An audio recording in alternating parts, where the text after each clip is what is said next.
Hello, and welcome to New Awakening Theology. In this video, we'll be talking about Christ's commandment, thou shalt not judge. People are too judgmental nowadays.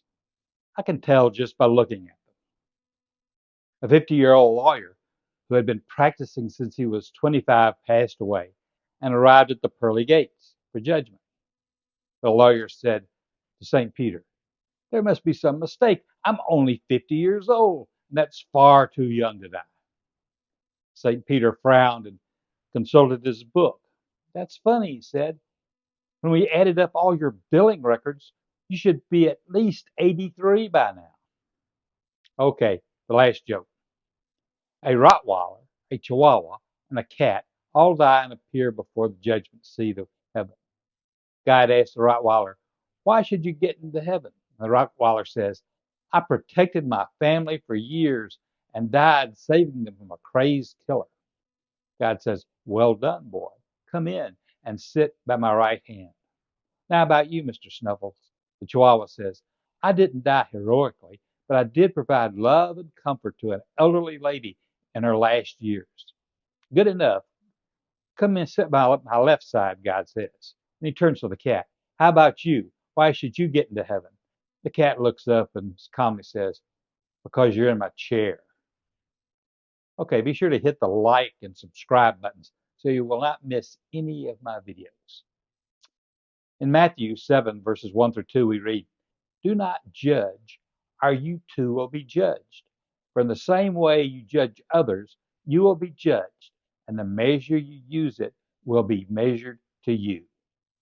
In this passage from the Sermon on the Mount, Jesus tells us that the person who judges others will himself be judged.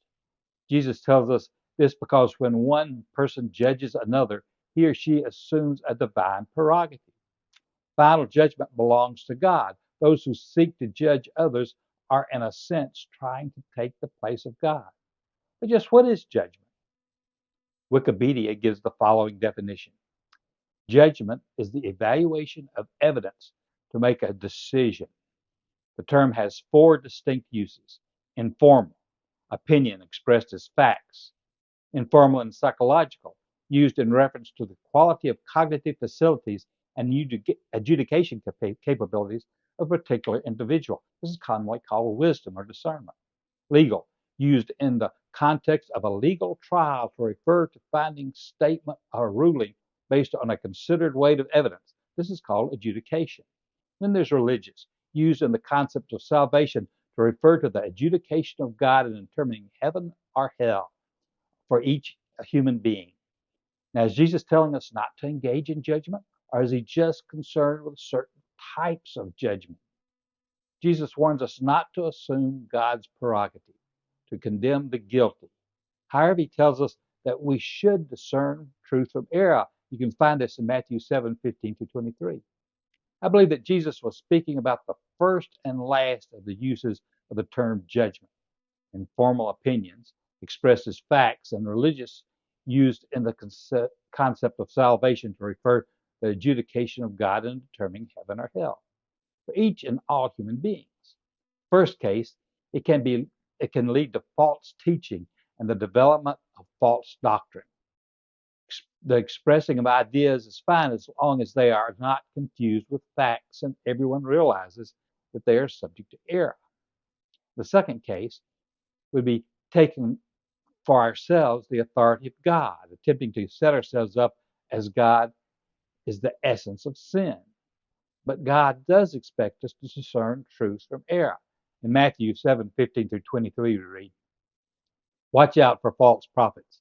They come to you in sheep's clothing, but inwardly they are ferocious wolves. By their fruits you will recognize them. Do people pick grapes from thorn bushes or figs from thistles? Likewise, every good tree bears good fruit, but a bad tree bears bad fruit. A good tree cannot bear bad fruit, and a bad tree cannot bear good fruit. Every tree that does not bear fruit is cut down and thrown into the fire. Thus by their fruit you will recognize them. Not everyone who says to me, 'Lord, Lord,' will enter the kingdom of heaven, but only the one who does the will of my Father who is in heaven. Many will say to me on that day, Lord, Lord, did we not prophesy in your name, and in your name drive out demons, and in your name perform many miracles? Then I will tell them plainly, I never knew you. Away from me, you evildoers. Discerning truth from error sometimes requires judging. Paul in 1 Corinthians 5 through 12 says that we are to judge people inside the church, but not those outside the church. We'll talk about this more in a later commandment. In 2 Timothy 3, Paul lists people we are to avoid, which also requires judgment. But mark this, there will be terrible times in the last days.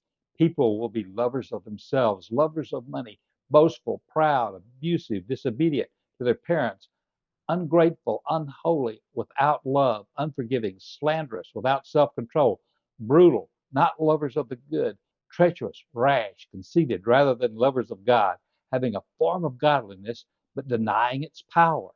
Have nothing to do with such people. It's from 2 Timothy 3, 1 through 5. Judging others is not something to be taken lightly, and we should never take upon ourselves to judge those things are to be left to God. Judgment requires discernment. In my next video, we'll talk about Christ's commandment, guard what is sacred. God bless, and have a great day.